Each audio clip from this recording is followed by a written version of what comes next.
بسم اللہ الرحمن الرحیم۔ السلام علیکم۔ اصحاب کہف کے معنی غاروں والے کے ہیں۔ یہ چند سچے مومن نوجوان بچوں کا قصہ ہے جس کو قرآن پاک میں سورہ کہف میں بیان کیا گیا ہے۔ آج سے سینکڑوں برس پہلے کسی ملک میں ایک مشرک اور ظالم بادشاہ تھا۔ وہ خود بھی اللہ کو چھوڑ کر بتوں کی پوجا کرتا تھا اور دوسروں کو بھی بتوں کی پوجا کا حکم دیتا تھا۔ جو ایسا نہیں کرتا اس کو سخت سزائیں دیتا تھا۔ ان کی سلطنت میں کچھ نوجوان بچے جن کی تعداد تقریباً 7 تھی۔ اللہ نے ان کو سیدھا راستہ دکھایا۔ یہ اللہ کو مانتے اور بتوں کو پوجنے کو برا سمجھتے تھے۔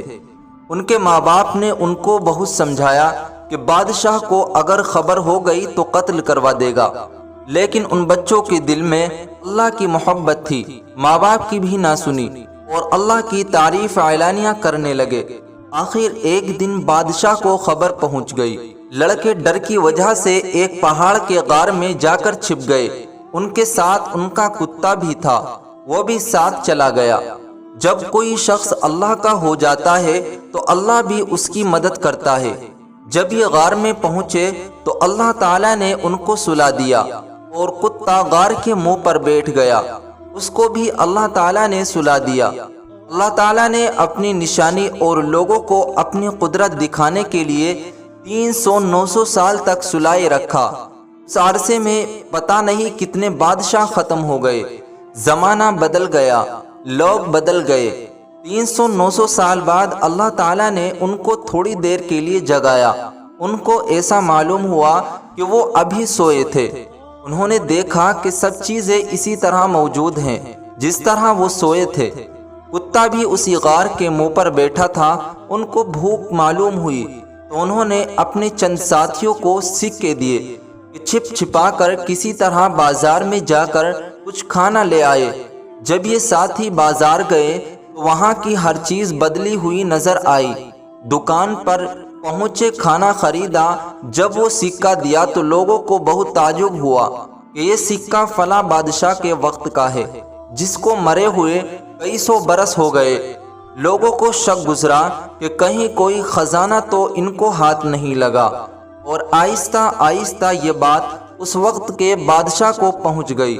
یہ بادشاہ بہت ایماندار تھا اور اللہ کو اور روز قیامت کو مانتا تھا۔ اس نے ان لڑکوں کو اپنے دربار میں بلایا اور سارا قصہ سنا۔ بادشاہ کو اور حاضرین کو بہت تعجب ہوا۔ بادشاہ مع درباریوں کے اس غار تک آئے۔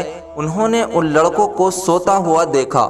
ان کی آنکھیں کھلی ہوئی تھی مگر جسم سو رہے تھے۔ بادشاہ اور ان کے درباریوں پر ایک وحشت طاری ہو گئی اور واپس چلے آئے۔ یہ لڑکے جو کھانا لینے آئے تھے غار میں داخل ہوتے ہیں اپنے ساتھیوں کے ساتھ مل کر سو گئے۔